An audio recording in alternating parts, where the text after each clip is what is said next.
Class 12 fourth semester পরীক্ষার ঠিক আগের মুহূর্তে তোমাদের জন্য নিয়ে চলে এলাম রাষ্ট্রবিজ্ঞান বিষয়ে 6 নম্বরের বড় প্রশ্নের একটা কমপ্লিট সাজেশন।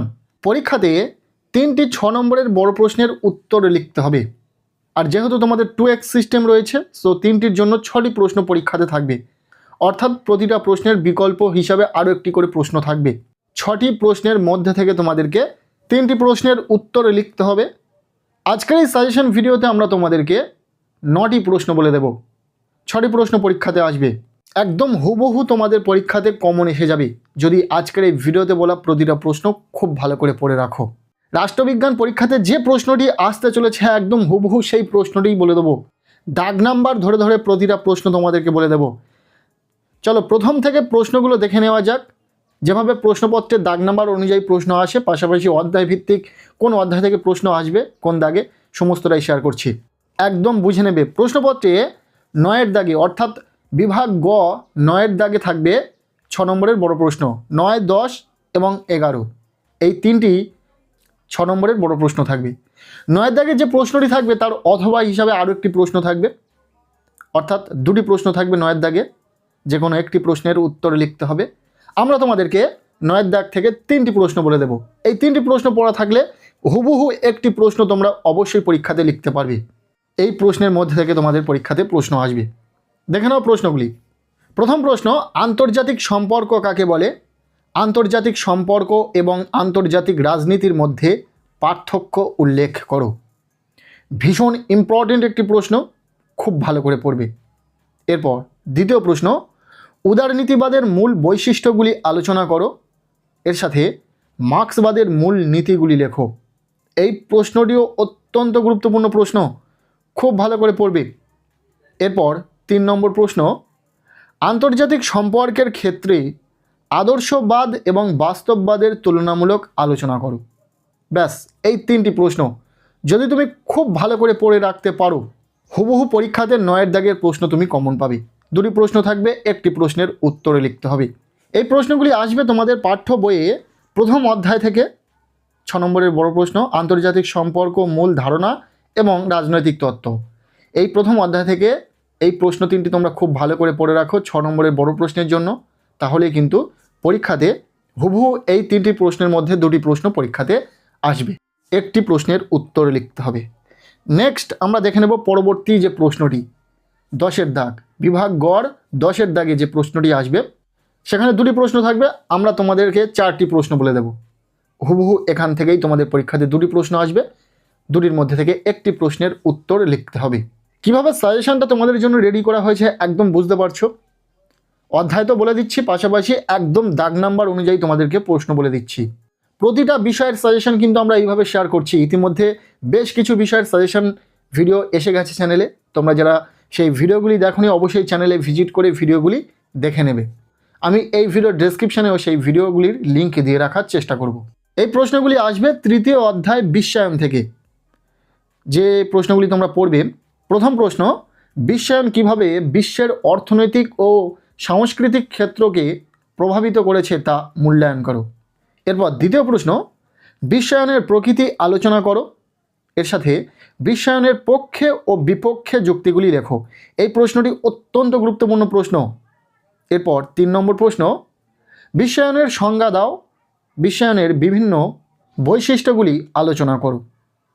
এই প্রশ্নটিও অত্যন্ত গুরুত্বপূর্ণ প্রশ্ন, খুব ভালো করে পড়বে।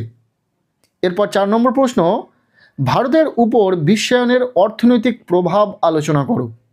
পরপর এই 2, 3, 4 এই 3টি প্রশ্ন বেশি গুরুত্বপূর্ণ রয়েছে 1 নম্বর প্রশ্নটির তুলনায়। তবে প্রথমে তোমরা এই 3টি প্রশ্ন পড়ে নেবে, দেন তোমরা 1 নম্বর প্রশ্নটি পড়বে, কেননা 1 নম্বর প্রশ্নটি একটু কম গুরুত্বপূর্ণ এগুলির তুলনায়। সো হয়ে গেল 10-এর দাগের প্রশ্ন তোমার অবশ্যই পরীক্ষাতে কমন।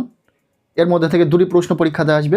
নেক্সট আমরা দেখে নেব প্রশ্নপত্রে থাকবে বিভাগ গ 11-র দাগ।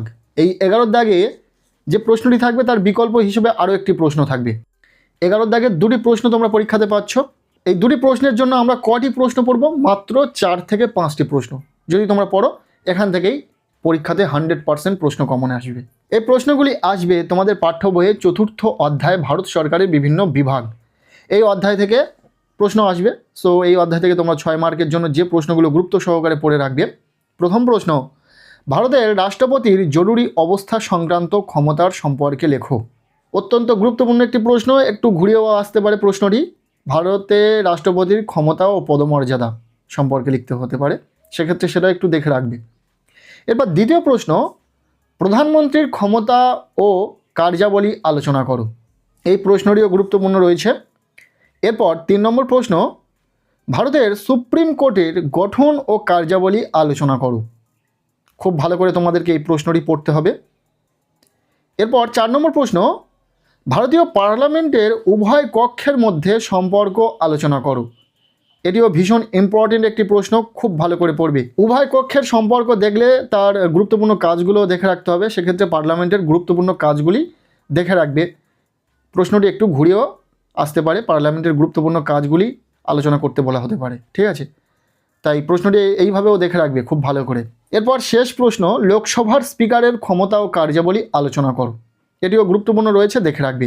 মূলত প্রথম 4টি প্রশ্ন বেশি গুরুত্বপূর্ণ, নেক্সট যে 5 নম্বর প্রশ্নটি রয়েছে এটা তুলনামূলক কম গুরুত্বপূর্ণ। তবে এই 5টি প্রশ্ন নির্ধারিতভাবে তোমাদেরকে পড়তেই হবে, বাদ দেওয়া যাবে না। প্রতিটা প্রশ্ন ভীষণ ইম্পর্টেন্ট। তবে কোনো স্টুডেন্ট যদি চায় এই প্রশ্নগুলো ছাড়াও আরও 2-1টা প্রশ্ন এক্সট্রা দেখে রাখতে পারবে, তাদের জন্য বলে দেবো আরও 2টি প্রশ্ন।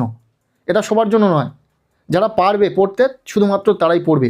কেননা তোমাদের জীবনের বড় একটা পরীক্ষা, এখানে কোনো রকম রিস্ক রাখা প্রয়োজন নেই, যেহেতু সময় রয়েছে। সো যাদের ক্ষেত্রে পসিবল হবে তোমরা ওই 2টি প্রশ্নও একটু দেখে রাখবে। প্রথম প্রশ্ন, মুখ্যমন্ত্রীর ক্ষমতা ও কার্যাবলী, এটা দেখে রাখতে পারো, পরীক্ষাতে এসে যেতে পারে, তাই বলে দিচ্ছি তোমাদেরকে। আরও একটি প্রশ্ন, ক্রেতা সুরক্ষা আইনের উদ্দেশ্যগুলি লেখো, এই আইনের গুরুত্বগুলি কী কী। ব্যাস, এর বাইরে একটা প্রশ্ন পড়ার প্রয়োজন হবে না, এখান থেকেই 100% পরীক্ষাতে প্রশ্ন কমন এসে যাবে। রাষ্ট্রবিজ্ঞান বিষয়ে 6 নম্বরের বড় প্রশ্নের জন্য একদম ফাইনাল নির্ভরযোগ্য সাজেশন শেয়ার করে দিলাম। নেক্সট ভিডিওতে আমরা 4 মার্কের বড় প্রশ্নের ঠিক এইভাবে সাজেশনটা শেয়ার করে দেবো। আশা করব সেটাই তোমাদের জন্য বেশি ভালো হবে। একদম গুছিয়ে গুছিয়ে দাগ নাম্বার অনুযায়ী, পাশাপাশি অধ্যায় ভিত্তিক প্রতিটা প্রশ্ন বলে দেবো। সো আজকের এই ভিডিওটি তোমাদের কেমন লাগলো অবশ্যই কমেন্ট সেকশনে জানাতে পারো। ভিডিওতে বলা প্রতিটা প্রশ্ন খুব ভালো করে পড়বে, একদম গুটি কয়েক হাতে গোনা কয়েকটি প্রশ্ন বলে দেওয়া হয়েছে। যদি এই প্রশ্নগুলো পড়া থাকে তাহলে 100% পরীক্ষাতে প্রশ্ন কমন পাবে। রাষ্ট্রবিজ্ঞান বিষয়ে 6 নম্বরের বড় প্রশ্ন 100% তোমার কমন থাকবে। পাশাপাশি 4 নম্বরের প্রশ্নের সাজেশনও আমরা খুব তাড়াতাড়ি দিয়ে দেবো, সেই ভিডিওটিও দেখে নেবে। 1 থেকে 2 দিনের মধ্যে ভিডিওটি পেয়ে যাবে চ্যানেলে।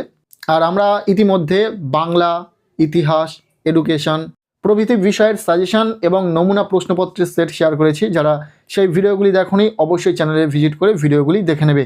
এছাড়াও এই ভিডিওর ডেসক্রিপশানেও আমি ভিডিওর লিঙ্ক দিয়ে রাখবো। আজকের এই ভিডিওটি কেমন লাগলো অবশ্যই জানিও। ভিডিওটি ভালো লেগে থাকলে লাইক করে দাও, আর পারলে ভিডিওটি বন্ধুদের সাথে প্রচুর শেয়ার করে দাও। দেখা হচ্ছে নেক্সট কোনো ভিডিওতে, ততক্ষণের জন্য টেক কেয়ার, বাই।